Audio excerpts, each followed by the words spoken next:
जय श्री कृष्ण मित्रों। आपका स्वागत है आपके अपने चैनल अध्यात्म जागरण पर। मित्रों, आज हम आपको भारत के एक ऐसे मंदिर के बारे में बताएंगे जहां आज भी मृत शरीर यानी मम्मी की पूजा होती है। साथ ही साथ यहां भगवान श्री राम पहली बार विष्णु रूप में प्रकट हुए थे।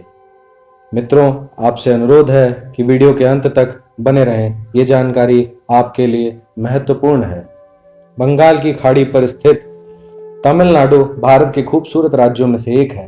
पर्यटन के स्तर पर यहाँ काफी कुछ देखने लायक है। एक से बढ़कर एक नायाब ऐतिहासिक धरोहरें यहाँ देखने को मिलती हैं।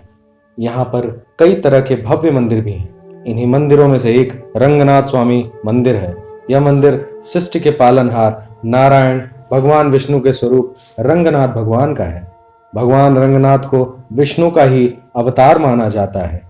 यह मंदिर तमिलनाडु के तिरुचिरापल्ली के श्रीरंगम में कावेरी नदी के तट पर स्थित है। मंदिर में 1000 साल पुरानी ममी भी यानी कि मृतदेह भी संरक्षित है। मंदिर की भव्यता और विष्णु के रंगनाथ स्वरूप के दर्शन के लिए भारत से ही नहीं बल्कि विश्व भर से लाखों की संख्या में सैलानी आते हैं। जितना खूबसूरत यह मंदिर देखने में है, उतना ही दिलचस्प इसका इतिहास और निर्माण गाथा है। इसकी कथा इस प्रकार है। पुराणों के अनुसार गौतम ऋषि ने तप कर कर नासिक में गोदावरी नदी को देवलोक से पृथ्वी पर बुलाया था। गोदावरी नदी के तट पर ही गौतम ऋषि का आश्रम था। गौतम ऋषि के बढ़ते यश कीर्ति से अन्य ऋषिजन उनसे जलने लगे। इसी के चलते गौतम मुनि पर हत्या का गलत आरोप लगाकर उन्हें आश्रम से बाहर कर दिया गया। आश्रम से निकलने के बाद गौतम मुनि दुखी रहने लगे। एक दिन वह कावेरी नदी के तट पर पहुंचे और फिर इसी जगह श्रीरंगम में आकर भगवान विष्णु की तपस्या करने लगे। भगवान नारायण ने प्रसन्न होकर उन्हें स्वामी रंगनाथ के रूप में दर्शन दिए। यह भी माना जाता है कि इस मंदिर में भगवान राम ने लंबे समय तक देवताओं की आराधना की थी। त्रेता युग में रावण को पराजित करने के बाद भगवान राम जब लंका से वापस लौट रहे थे, तब यह स्थान उन्होंने विभीषण को सौंप दिया था। ऐसी मान्यता है कि यहाँ पर भगवान राम विभीषण के सामने अपने वास्तविक स्वरूप विष्णु के रूप में प्रकट हुए थे और यहाँ रंगनाथ रूप में निवास करने की इच्छा प्रकट की थी। उस समय से ही यहाँ भगवान विष्णु श्री रंगनाथ स्वामी के रूप में यहाँ वास करते हैं। वैष्णव संस्कृति के दार्शनिक गुरु रामानुजाचार्य भी इस मंदिर से एक गहरा और खास संबंध रखते हैं। इतिहास के अनुसार श्री रामानुजाचार्य अपनी वृद्धावस्था में यहाँ आ गए थे। करीब 120 वर्ष की आयु तक श्रीरंगम में रहे थे। कुछ समय बाद भगवान श्री रंगनाथ से देह त्याग की अनुमति ली। तद उत्परांत अपने शिष्यों के सामने देहावसान की घोषणा कर दी। माना जाता है भगवान रंगनाथ स्वामी की आज्ञानुसार ही उनके मूल शरीर को मंदिर में दक्षिण पश्चिम दिशा में एक कोने में रखा गया।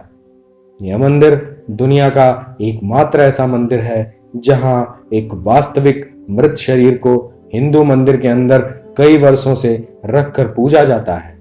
मंदिर में रामानुजाचार्य के 1000 वर्ष पूर्व के मूल शरीर को संभाल कर रखा गया है। आमतौर पर ममी निद्रा भंग रूप में होती है, लेकिन रामानुजाचार्य की ममी सामान्य बैठने की स्थिति यानी उपदेश मुद्रा में प्रतीत होती है। मंदिर में उनकी मूर्ति के पीछे उनके शरीर को रखा गया है। इस शरीर पर केवल चंदन और केसर का लेप लगाया जाता है। इसके अलावा किसी अन्य रासायनिक पदार्थ का उपयोग इस शरीर को संरक्षित करने के लिए नहीं किया जाता। पिछले 878 वर्षों से केवल कपूर, चंदन और केसर के मिश्रण को 2 साल में एक बार रामानुजाचार्य जी के शरीर पर लगाया जाता है। इस लेप के कारण शरीर केसरिया रंग में परिवर्तित हो चुका है। तिरुचिरापल्ली के श्रीरंग में स्थित होने के कारण श्रीरंगम मंदिर के नाम से भी यह मंदिर प्रसिद्ध है। मंदिर की खास बात यह भी है कि यह गोदावरी और कावेरी नदी के मध्य बना हुआ है। हर मास की शुक्ल पक्ष की सप्तमी को यहाँ रंग जयंती उत्सव का आयोजन होता है, जो कि 8 दिन तक धूमधाम से चलता है। मान्यता है कृष्ण दशमी के दिन कावेरी नदी में स्नान करने से 8 तीर्थ में नहाने का समान फल प्राप्त होता है। मंदिर को धरती के वैकुंठ के नाम से भी जाना जाता है। मंदिर में भगवान विष्णु की अद्भुत मूर्ति है। भगवान यहाँ सर्वप्रिय मुद्रा यानी शयन की मुद्रा में है। यह मंदिर भगवान विष्णु के 108 मुख्य मंदिरों में से एक है। यह इकलौता मंदिर है जिसकी प्रशंसा तमिल भक्ति आंदोलन के सभी संतों के गीतों में मिलती है। यहाँ पे प्रत्येक दिन 200 भक्तों को मुफ्त में भोजन कराने की रीति है। आनंदम योजना के अंतर्गत यहाँ भोजन परोसा जाता है। फ्रांसीसी सैनिकों द्वारा कर्नाटक युद्ध के दौरान मुख्य देवता यानी भगवान विष्णु की मूर्ति की आंख से हीरा चोरी हो गया था। 189.62 कैरेट का आर्लोव हीरा मॉस्को क्रेमलिन के डायमंड फंड में आज भी संरक्षित है। इस मंदिर का निर्माण किसने कराया, इस बारे में कोई सटीक तथ्य तो नहीं मिले। फिर भी एक कथा के अनुसार चोल वंश के एक राजा को यहाँ भगवान विष्णु की मूर्ति घने जंगल के एक तोते के पीछा करते हुए मिली थी। फिर उसी राजा ने ही इसका निर्माण कराया था। वहीं दूसरी ओर मंदिर में मौजूद शिलालेखों में चोल, पांड्य, होयसल और विजयनगर राजवंशों के समय का प्रभाव भी दिखाई देता है। इसलिए माना जाता है कि दक्षिण भारत में शासन करने वाले अधिकांश राजवंशों द्वारा इस मंदिर का निर्माण और विस्तार कराया गया होगा।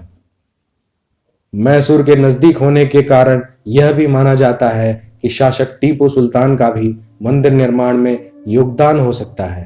कहते हैं टीपू यहाँ के पुजारियों में बहुत आस्था रखता था। इतना ही नहीं, अंग्रेजों के साथ हुए एक युद्ध में मिली जीत के लिए भी उसने यहाँ के पंडितों को धन्यवाद दिया था। उसका मानना था कि उनकी सलाह के कारण उसे विजय मिली थी। इसीलिए सुल्तान उन्हें आदर सम्मान के साथ साथ आर्थिक सहयोग भी दिया करता था। यह मंदिर वास्तुकला की तमिल शैली में बनाया गया है। वैसे तो मंदिर ग्रेनाइट पत्थर से बनाया गया है, लेकिन मंदिर में मुख्य देवता की मूर्ति स्टूको से बनी हुई है। इसके अलावा यहाँ अन्य देवी देवताओं को समर्पित देवालय भी दिखते हैं।